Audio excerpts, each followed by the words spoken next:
Teddy, we're starting off a draft of Hard Knock storylines that we are most looking forward to. I thought there was a clear 1-1. We're going to do a snake draft, so I'll give you 2 and 3. To get things started, to me, the clear and obvious number one storyline here for Hard Knocks is Aaron Rodgers. Best quarterback to grace, the green and white jersey since Joe Namath. He is, brought in here to be the attitude adjuster for this franchise, to be the guy that is taking them from mediocrity to, below mediocrity. To mediocrity is the bare minimum of what you're going to get out of Aaron Rodgers as your quarterback here. Getting the storyline of his decision and him evaluating his options this past offseason and taking a look at the Jets and saying, nope, this is the place that I want to be.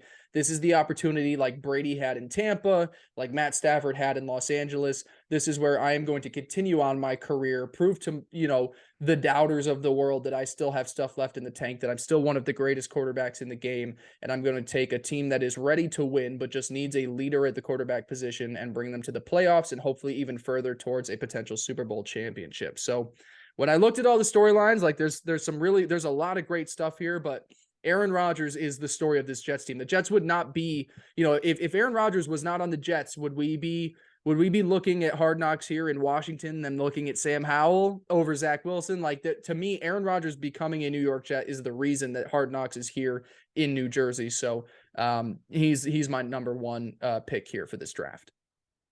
Yeah, good pick. The only reason I was hesitant when you said that is I didn't know if that would be like too broad, I guess. But yes, Aaron Rodgers, Gotcha. It will be a huge part of this, obviously, because that is what gives our team so much expectations, I guess I had on my list, I had, a question mark next to Aaron Rodgers.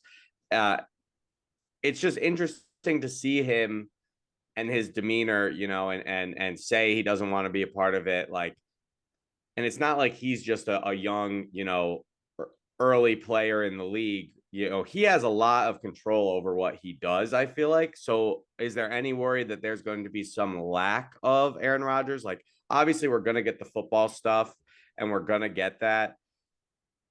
Do you think we get any Aaron Rodgers backstory? Are we going to see the inside of his house? Are we going to, meet his girlfriend if he has one? These are all questions. See, I'm more focused on the outside of football stuff at the moment. Interesting. But I'm Yeah, just curious because a guy like Aaron Rodgers, he doesn't seem like maybe the most open guy in the world. I'll tell you what, there's one quarterback in the league I know that goes and sits on one of the biggest NFL shows weekly during the season and talks for 30 to 40. Aaron Rodgers, to me, he loves to talk shit about the media and the publicity, but he loves being the topic of conversation.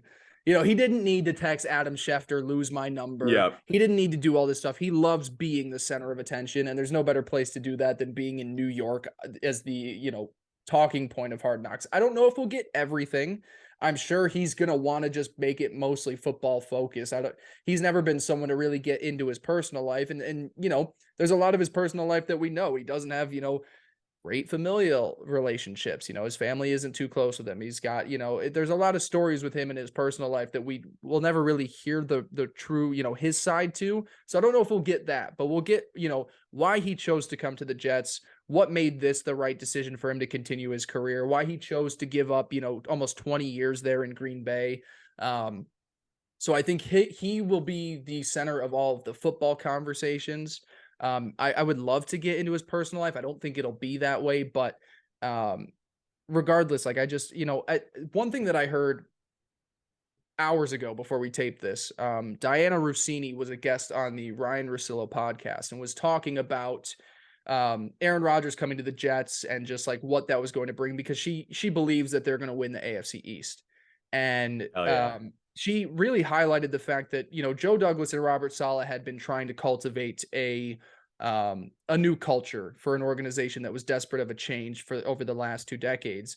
And it was going well and they're getting these pieces in place. But what they were missing was this leader who comes in and just like has already walked the walk. The Jets were preaching talk the talk to all these young up and coming players, but to then bring in a former MVP, a Super Bowl champion, people in the organization were texting Diana Rossini within hours of him being in the organization and being like, shit has changed. This is different. So to me, the this is going to be such a huge impact. You know, we already all know that, but I think it's going to be more so than we imagine Yeah. because they have somebody in there now that is the established winner. It's not a first time head coach. It's not a first time GM. It's not a two rookies of the year. It is a guy that has been around for decades, has been one of the greatest quarterbacks to play the game. And he is here now to take this team to the next level. Yeah, and I think you nailed it. I think if it, we're going to get to episode 1, there's going to be some type of opening, about the team, but I wouldn't be surprised. Aaron Rodgers is probably the number one thing they talk about, because that's what's on everyone's mind. So I think that's a great pick. My first I pick, was gonna say, you've got two now. Where are you going? yeah, so I have 2. So for my first one, I'm going to go with one that I'll get like I really think this will be in episode 1. Like I think probably right after Aaron Rodgers, I think they're going to talk about this, and I think that's going to be a bit of a combination of the Quinnen Williams extension, into Quincy's extension as well earlier in the offseason, and some aspect of the two of them outside of the Jets facility, just at a house, having like a family day or like something like that. And I think there's going to be a huge focus on like, look, there's 2 brothers on the same NFL team, because Did you you got to know? remember, Did you know that right? Travis Kelce and Jason Kelce are brothers that played in the Super Bowl this year? Wild, Crazy. wild. So yeah, that's gonna be one like almost for sure, and I'd come close to guaranteeing it. Oh yeah. You have to remember too, like the Hard Knocks is for everybody, right? Not just Jets fans. Lots of people all over the country watch it. So there might be people who don't even know that Quincy Williams is Quinn Williams' brother or Yeah. whatever. Yeah. So even though that's kind of like an easy one, I think they're going to get that in. And you think about it, your best player, most established player on offense is Aaron Rodgers. On the flip side of that, that guy is Quinnen Williams. He's the best player on the defense right now. He's the number one guy. So it's obviously going to be focused on him and what he brings, and then bringing in the family aspect. I almost guarantee we get these two just like hanging out by a pool with Quinnen's Yeah. newborn or something like that.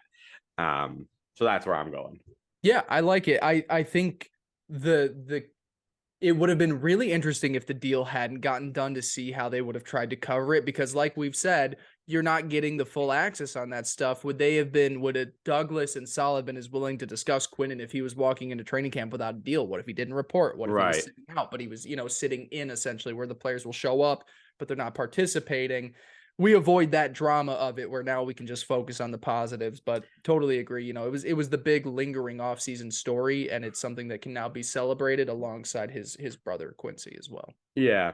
And real quick interjection. I meant to bring this up before we started drafting. Do you think they will address the fact that the Jets didn't want to do Hard Knocks on the first episode of Hard Knocks? Will that be mentioned or will that just be buried? I don't think they're going to It's bring kind it of up. bad publicity Yeah, I for don't think Hard they're going to bring Knocks. it up. Yeah, I don't think think it'll so just. either. I think they're just going to try to do the best that they can with what the Jets are willing to give them. All right. So now I'm here for my number 2 pick. My number 2 is still available, so I hope that I'm I sure hope that you don't take it. I'm starting to think that we won't have many overlap because Well, I yeah, approach this I'm a little funnily. Let me just make sure. All right, I'm gonna go ahead and go for this one. I mean, I think it's huge. This might be your number 2, actually. But I just think everything around Mekhi Becton is going to be really interesting to see. You think about what these last 2 years have been for Mekhi Becton, and there has been what 2 season-ending injuries. Yep. Weight gain, people talking shit in the media. Like obviously his mental health has not been great. Him talking He's shit come out and back. said that. Him talking shit back. The drama. Just continued injuries and continued questions, and like last year at this time, what we kept saying about Mekhi, it was like we talked about it every week, is it truly is going to be a question mark until you see that guy go out there week 1. and, be on the football field. And I think, that is obviously still true because, at the end of the day, we need him to get healthy through or stay healthy until, the season and throughout the season. But it's felt like we've been so in the dark for everything that's going on with Mekhi Becton over these past couple off seasons. And what I'm really excited to see is just like his practice attitude and how he carries himself around and his interactions with the other guys and how things are going with him. And just to be able to, obviously Hard Knocks isn't perfect, they're not going to show us everything the real way, and it's also like going to be a week delayed or whatever, but to be able to actually get some type of insight and like a feeling on the pulse of like what's going on with Mekhi Becton, how is that going, what is happening in the building. I think that's going to be really exciting to see, and it's going to shed some light on something that otherwise we've really been in the dark, and fans have a lot of opinions about it, but we haven't really known what's going on during practice, during training camp, how he carries himself, how he looks. So for me, Mekhi Becton, it's been a story since he was drafted. He's supposed to be this cornerstone left tackle piece, and this is a make or break year for him. So I think this is going to be a huge focus for Hard Knocks. Yeah, that's a great pick. It's going to be a huge topic of conversation. This is one of those ones, and I will say it was very high on my board as well too. So it wasn't my number 2, but I had it. I would have taken it in that next round as well. To me, when I worry about what the Jets are going to give, like when I talk about the negative topics of Hard Knocks, are we going to get the full access into Mekhi? Like if Mekhi is a problem early on and say that, he's hussing and fussing over being a right tackle, or maybe he's just not, ready to go. What access are we going to be given into Mekhi? I really hope that we do get the full story, because you're right. There is a lot that we don't know the ins and outs of. We can hope that we can think that we've heard all of it, but we're not there at practice. We want to see what's going on. How is his behavior around his teammates? He's another guy that I was mentioning when we were talking about Quinnen, where it's like these other players have come, they've outspoken, they're unhappy and all this, and Quinnen kind of just kept shut. Mekhi is one of those guys that's still on the team where you're like, what do you want out of this upcoming season? And I think, being able to shed a light on that and get some time with him will be really good to feel that way. Does he feel in a situation where he wants to prove his worth, and commit to being a good right tackle with the hopes of following in, the steps of like an Orlando Brown Jr., one of these other tackles that then gets traded to be another team's left tackle the year beyond? Does he prove himself to where, hey, Dwayne Brown is going to retire at the season end, and they've all mended things here with the Jets where, hey, you're the left tackle now for the New York Jets? Like there's a lot of ways that his season is going to unfold, a lot of different avenues. And so that will be a really intriguing topic of conversation as we approach this summer and hopefully the season, because we need a good offensive line. We need a solid 5 up there, and Mekhi is an integral part of that. So hopefully this is a story that goes more positive than it does negative. Yeah, 100%. And the sub storyline of it is exactly what you're just talking about. Like him saying, I want to be a left tackle, and Robert Saleh saying, go out and earn it. And Yep. Dwayne Brown being an established veteran who had a really good year last year as a left tackle. Are we going to see some of those nuanced conversations about that? And Mekhi's one where you do worry of like how much will be included, how much will be excluded, just because it seems like such a like radioactive topic, like it could go really well or really poorly. And yeah.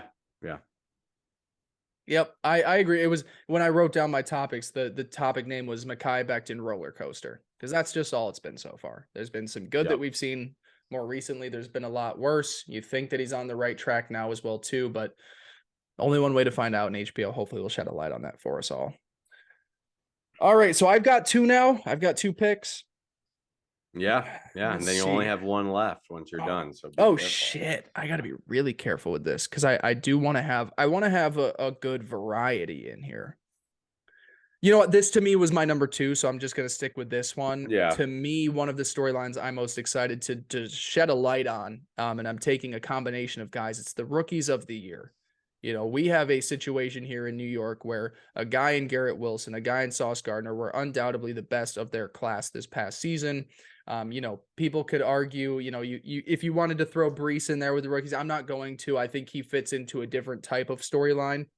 But for me, to be the Jets and coming out here where you're entering your second season and you not only have the best wide receiver of last year's draft class and a guy that is going to be even elevated there with Aaron Rodgers, but you've also got undoubtedly one of the top cornerbacks in all of football in Sauce Gardner. Their storyline, I would love to see if there's what the relationship between the two is. I think HBO is going to spin their story and spin their web together. No, they don't play the same position. No, they're not on the same side of the field, but they are intertwined together because they were of that same draft class, picked 6 picks apart, and they both had dominant rookie seasons. So to me, I'm really excited to see about like how are they going to form these two and tie them together. Garrett Wilson obviously is going to get a massive bump in production this year with his new quarterback Sauce. Teams aren't going to throw his way. And we had this conversation last week when we were talking about the beef with Asante Samuel. It's like people were like, oh, got to get more. People aren't going to throw his way. So I'm excited to see that. I'm excited to see the Sauce relationship with Aaron Rodgers because, as we all remember, Sauce picked him off. They won in Green Bay. He puts on the cheese head as well too. So that was a really fun storyline. You think of the offseason in the recruitment of Aaron Rodgers, where Sauce was like, "I'm going to burn the cheese head if we can get him. We'll make amends." So I'm just excited to see the two pillars of the 2022 NFL draft class. Both members of the New York Jets and just how they are kind of, in a second season also now as slightly more established players taking on a little bit larger of a role there. Yes, you were fantastic on the field. How are you in the locker room? How are you behaving around guys, the rookie classes, corners, wide receivers, new guys to the team? I'm very excited to see how Sauce and Garrett are kind of spun through the eyes of Hard Knocks this summer. Yeah, I like that pick. Obviously, those are two guys that it will be exciting to just like get more, insight into who they are and what makes them tick and how they act. You could do Sauce is one guy that I think you've seen so much of. He's done, the magazines and he's got I feel like Garrett almost, I don't know enough about. So I'm really excited. Like, while I know we're going to get great stuff out of Sauce, I'm really excited to learn about who Garrett Wilson is as a person. Yeah. And I think that can be said for a lot of these guys. The Jets have done a good job of like building these like fun, care about football. Football is everything. Like good guys who seem to have a really good relationship off the field. It'll be exciting to see all those guys' dynamics. I definitely like your twist because for the purpose of this draft, like how will HBO spin it? I totally am with you. That makes perfect sense. Like they're gonna show the two of them and talk about one, talk about the other, show them going against each other, which is awesome. Like that. I already know like that is gonna get me so hyped when they show the clip of Garrett Wilson running one-on-one on Sauce Gardner. I was just watching the old Hard Knocks and they were talking about how I was telling to my girlfriend, I was like, this team is so stacked. Like they just had so many guys, and they show, Braylon Edwards running against Cromartie, and those are even the number 2 guys at their respective positions. And it's like that team was just so stacked. And that's kind of how this feels. Like you have two players who immediately came in, one rookie of the year. The best thing to project future success is previous success. So yeah, obviously really excited for those guys. And I agree with you, like seeing them take on leadership, they go from rookies who basically, if they do anything positive, it's going to be looked at as a great thing. Now it's okay, you're in the league again. You better live up to these expectations.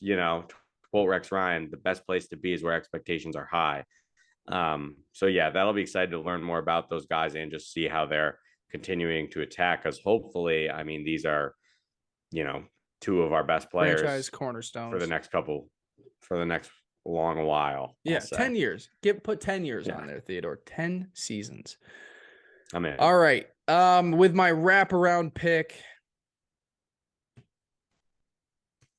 I'm gonna throw a little variety in there. This is a personal pick. This is something that I'm just very invested in getting some time on.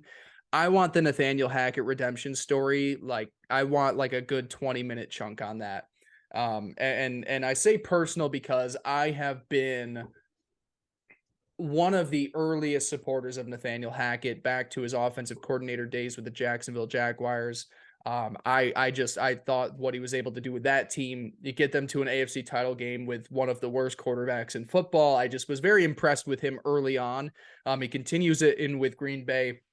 And you're catching him at such an intriguing time because obviously he had one of the worst head coaching experiences in recent memory.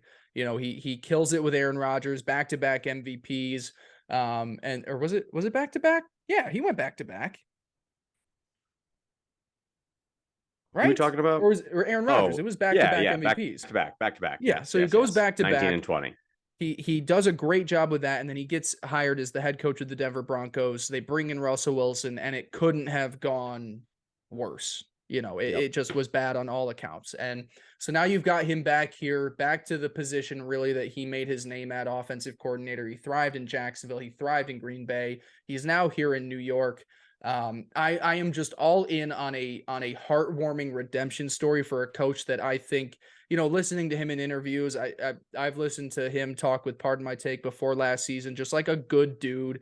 And so I'm really looking forward to hearing how he is taking this opportunity to really hone back in on his craft, acknowledge what went wrong in Denver, how, you know, his relationship with Aaron Rodgers, how he's going to work with these great offensive pieces like a Breece Hall, like a Garrett Wilson, you know, managing an offensive line. You know, I'm just very excited to see him get a second chance at proving why he is an unbelievable offensive coach in football, because he really is.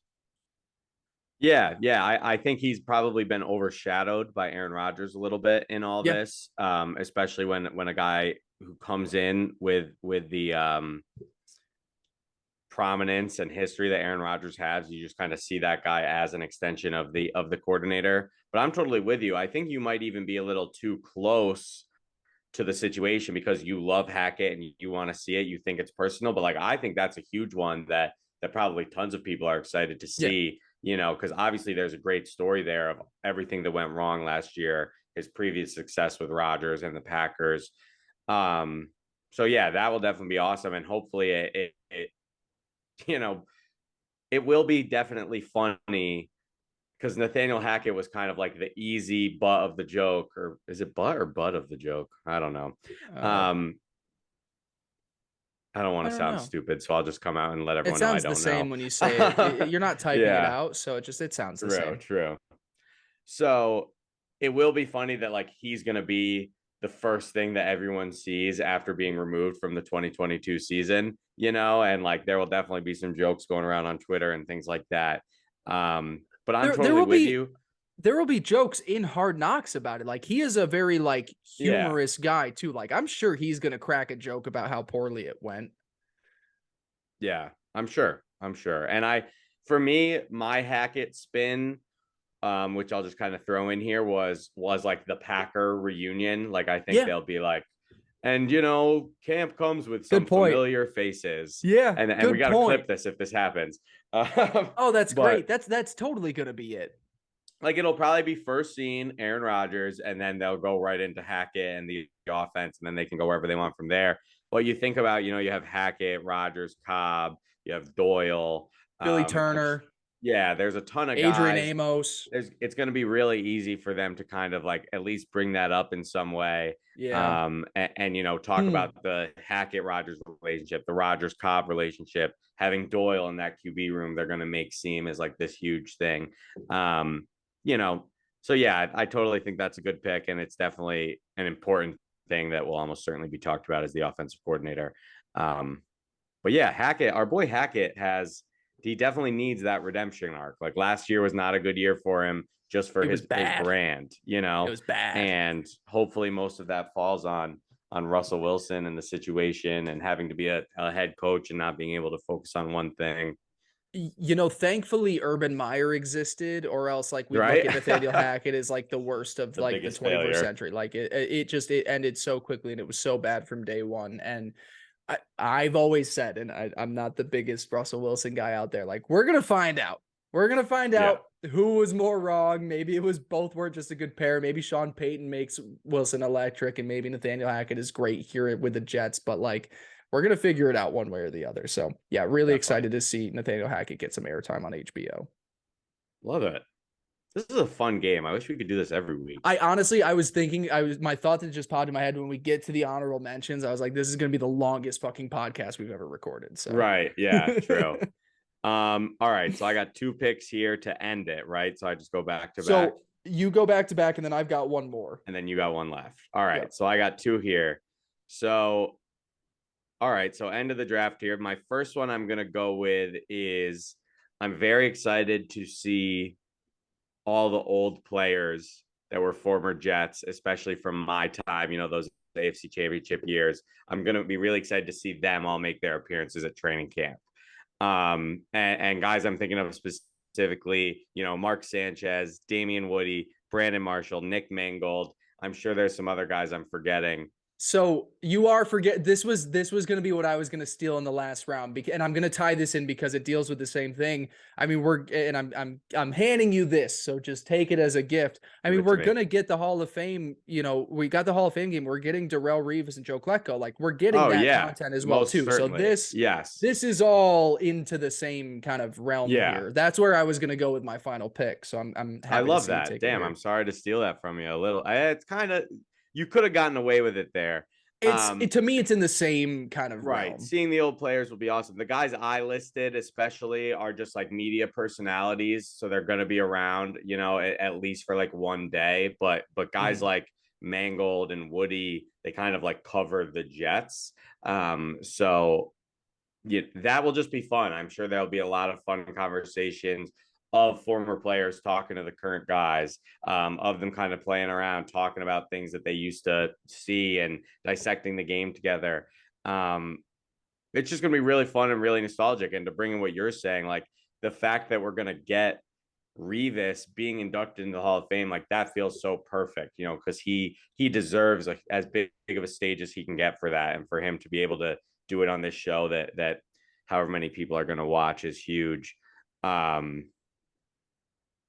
I forgot what else I was just going to say about Darrelle Revis, but no, it's exciting. And it's like, this is what we watch it for, like I keep bringing it up, but on the last time the Jets were on Hard Knocks, it's all about Revis holding out, and then here we are 12 years later, 13 years later, and it's all about Revis fucking going into the Hall of Fame game. Like, that's absolutely amazing. So yeah, that'll just be fun to see all those guys kind of mix it up with the new guys. I'm really excited for that.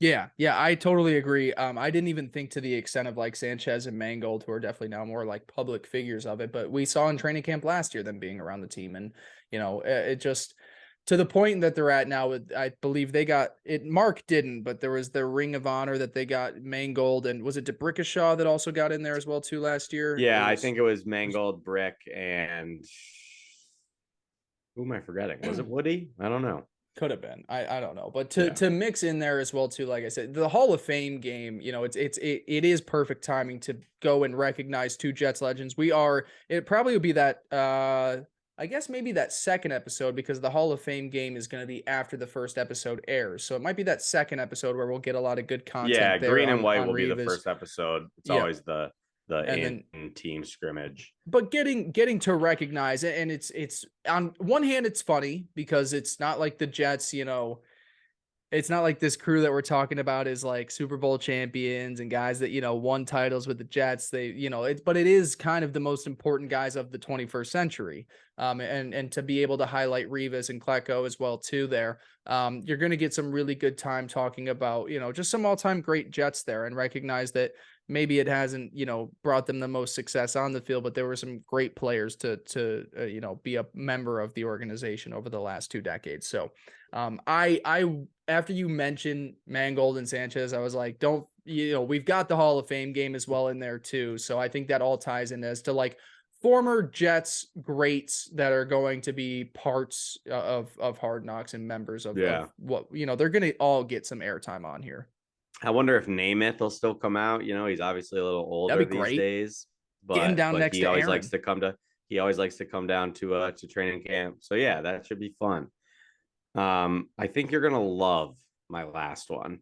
I have a few that I'm still trying to figure out which one I'm going to take with my last pick. You might make my life easier, but I'm excited to see where you go with this. Yeah, well, where I'm going with the last one, which part of me wanted to pick this one first, and then I was like, that would just be disrespectful to Oh, I everything can't wait. else. But I'm Can't really wait. excited about the diving into the Zach Wilson story. Yeah. Yeah. You Yep. know, I don't, because he's now the backup quarterback. I think maybe it will be like the start of episode 2 or sometime in episode 2, 3 range. Yep. But I 100% think we're gonna get, Zach Wilson with his family doing something, a day out, whatever. Or maybe when they went to the Taylor Swift. Well, I guess they didn't know they were gonna be on.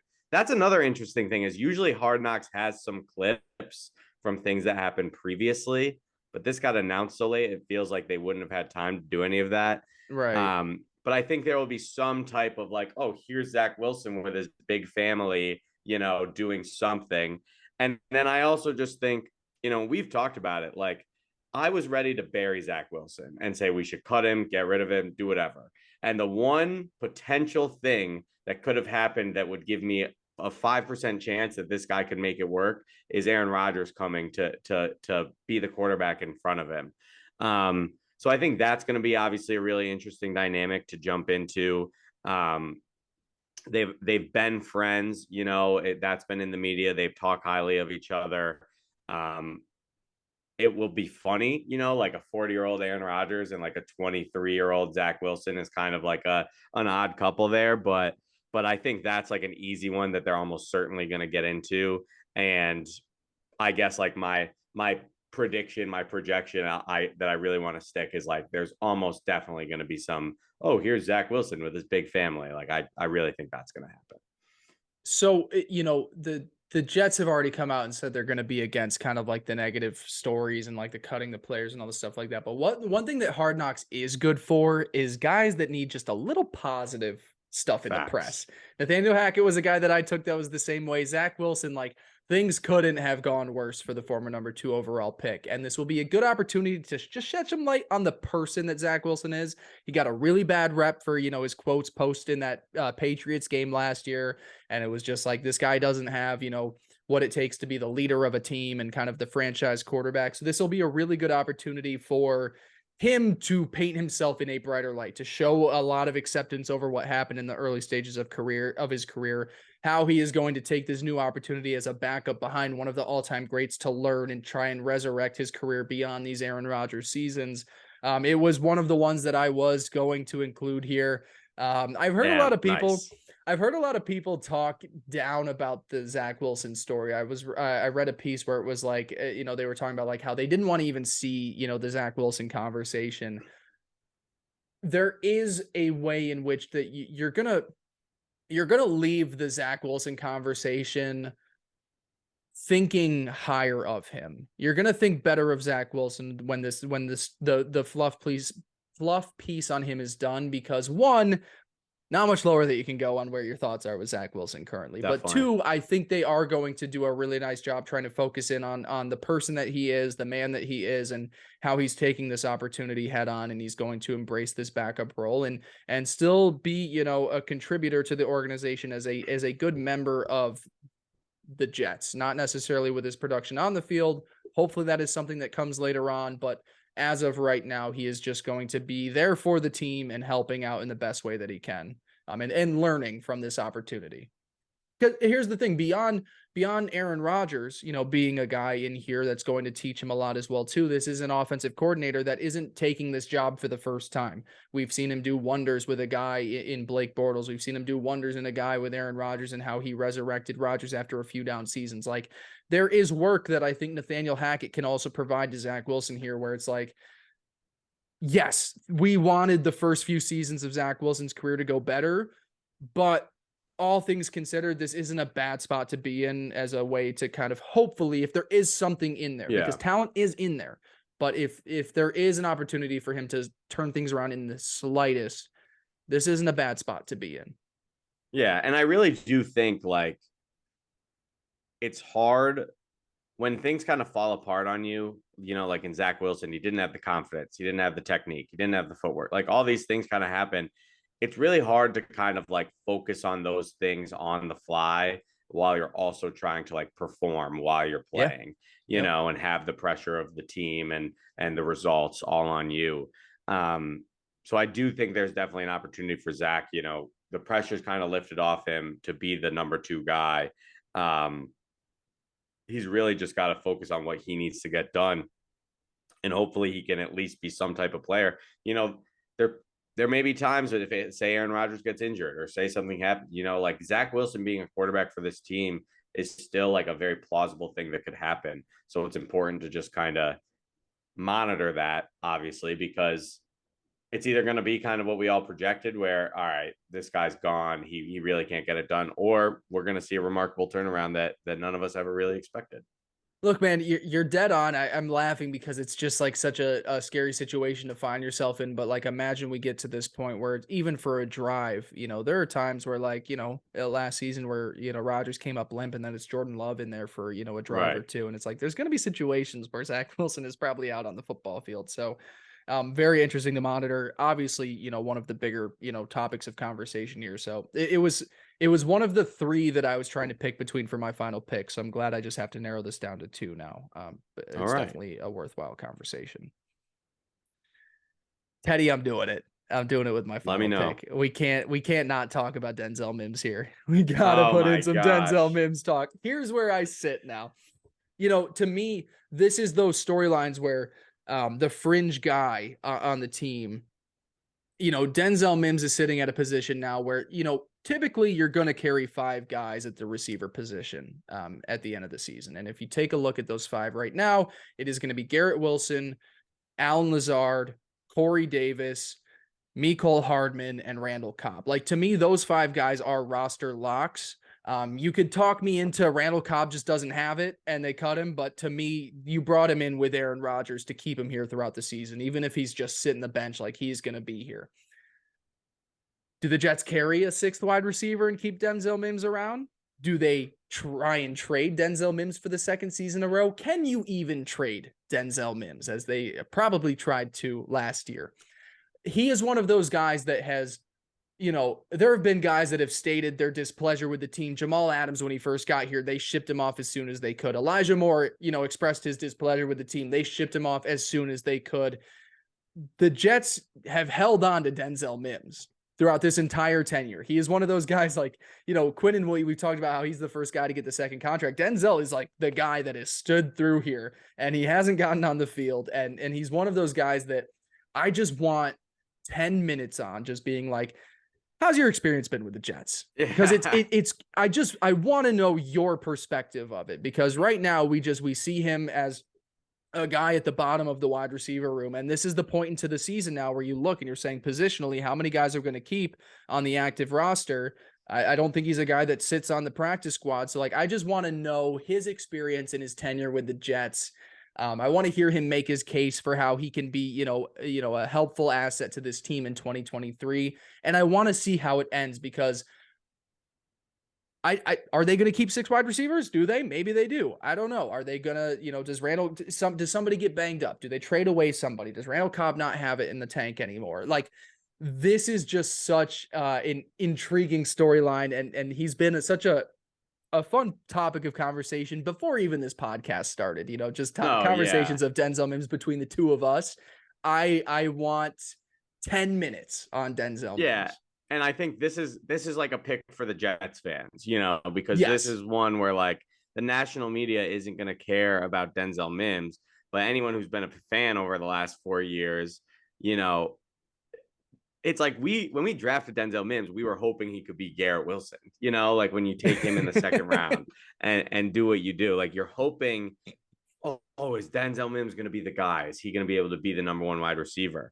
And through like seemingly negative things of him not working hard enough and things like that, to then that narrative kind of turning around and it always being positive about him, but him really just being a backup guy who doesn't get in a ton. I totally am with you. I'm excited to see this. I will say this is kind of the discussion we had about Mims last year, where we were like, are they really going to keep a six receiver? And they ended up doing it. They ended up keeping him, Jeff Smith, Braxton, along with Corey Davis and Elijah Moore, and Denzel as the sixth guy. Um, so, you know, part of me is like, he's lasted this long. There might be some reason that he did. I'm trying to remember, because the big thing with Denzel Mims, it's always like, if you're not going to be a contributor on special teams, it's kind of hard to put you in that spot. Yep. I'm trying to think if he has like done more special teams over the past couple of years. I'm kind of not really remembering that very clearly. I'll take a look. But yeah, that will be an interesting one to watch, definitely. And he's a guy I root for, definitely, just because of the history we've had with him. But we've talked about it a ton. This wide receiver room is loaded, and when you look at two guys who maybe are going to be on the fringe of that sixth spot with Randall Cobb, or that fifth, sixth spot with Randall Cobb and Mims, it's like they're not going to be cutting Randall Cobb, who they brought in, who's one of the best friends of the quarterback. Like, that's not going to be happening. So I'm totally with you. I'm Yeah. rooting for him to not get cut, but I get you. He was on 3 special teams plays last season. So Yeah, he see, got that's 3 not out great for him. That's not there. great for his case. But that's what the thing is, like, he didn't get cut last year.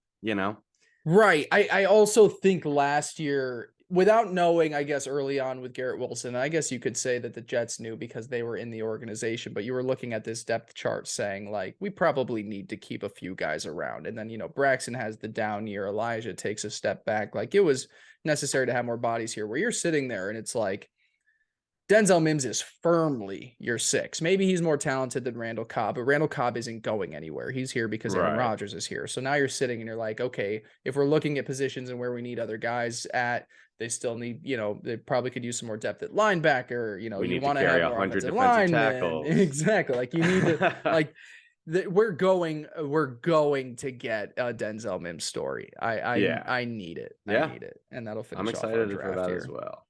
Yeah. Pretty good draft. Those are good picks. Great picks. Yeah. What got left off the list for you? We don't need to spend forever on them, but I do want to have a few conversations over some things that Yeah, we no, didn't take here at definitely. the So, top. I mean, just quick. One I added late is like DJ Reed. I'm hoping that just the fact that like more people will be watching, people can kind of, oh, DJ Reed is their other cornerback, and I think that would be good for him because I mean he like tweets about it himself all the time, but like he is that guy who is just so good and gets no recognition. So I think that would be good if he could kind of get a little bit of that Hard Knocks love. Yeah. Another one I had was, a newborn baby. I'm not exactly sure where we stand with, like I think Quinnen just had a baby, right? And Makai had one last year. But I feel like they love being like, oh, I'm a new dad. Like, I think that's going to be in Uh-huh. there, definitely. Didn't have that one on What my else did board. I have? You hop in with a couple here. But the one that I was gonna choose, I chose Mims because he's the story that I need. The one that I was choosing is the offensive pieces that are coming back from major offseason surgeries or major surgeries, essentially. So, like, we didn't mention Breece Hall at all. Breece Hall is a big storyline here. This Oh, offense changed true. drastically when he got hurt, and not just him. To me, it's a trio of players. It's Breece Hall, Elijah Vera Tucker, both of those guys returning and being, key, pieces of this offense. And then, we don't talk about it a much. He didn't participate in OTAs. Mecole Hardman did have core muscle surgery in the offseason as well, too. So just offensive pieces trying to get healthy to help this Jets offense out. It took a huge step back when AVT and Breece Hall went down.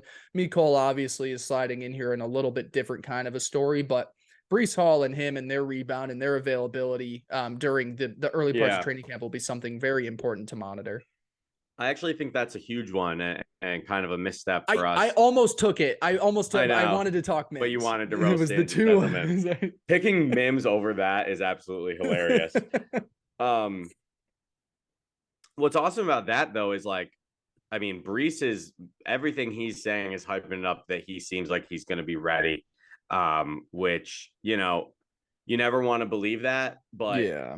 until if he's out there day one of training camp, running full or whatever, like or whatever happening, you're going to start to believe it then. And having this kind of insight and that extra insight of, hey, we got 40 minutes of Hard Knocks coming out every week.